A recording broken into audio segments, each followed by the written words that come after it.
എന്താണ് ഇത്? Sir. You are suspended. അയ്യോ സാറേ, ഞാൻ നോ എക്സ്പ്ലനേഷൻ. സാർ ബാലചന്ദ്രൻ എവിടെ? റൂമിലുണ്ട് സാർ. ഞാൻ വന്ന് അറിഞ്ഞില്ലേ?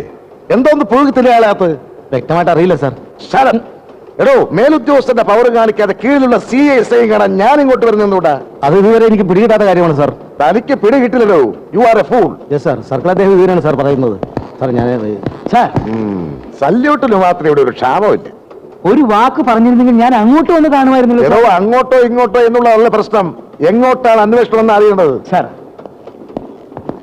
എടോ, അനുഭവത്തിന്റെ വെളിച്ചത്തിലാണ് ഞാൻ പറയുന്നത്. ഇത് വളരെ കോംപ്ലിക്കേറ്റഡ് ആയിട്ടുള്ള ഒരു കേസാ. ആട്ടെ, ഈ കളവ് പോയ ഓട്ടോറിക്ഷയുടെ തുമ്പ് വല്ലതും കിട്ടിയോ? തുമ്പ് മാത്രല്ല, എല്ലാം കൂടെ പെറുക്കി കൂട്ടിയപ്പോ ഏതാണ്ട് മുഴുവൻ പാർട്സും കിട്ടി. പാട്സേ, താൻ പുഴുങ്ങി തിന്നാ മതി.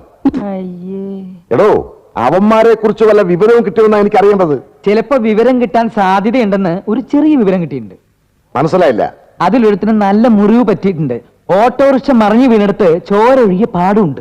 എന്നിട്ട് ഹോസ്പിറ്റലിൽ അന്വേഷിച്ചോ? ഞങ്ങൾ മെസ്സേജിൽ കൊടുത്തോണ്ടിരിക്കുക സാർ. എങ്ങോട്ട്? സിറ്റിയിലുള്ള എല്ലാ ഹോസ്പിറ്റലിലേക്കും. അത് പോരാ, ആ. പ്രാന്തപ്രദേശങ്ങളിലുള്ള എല്ലാ ഹോസ്പിറ്റലിലേക്കും മെസ്സേജ് പാസ് ചെയ്യണം. അതെവിടെയാ സാർ? ഏത്?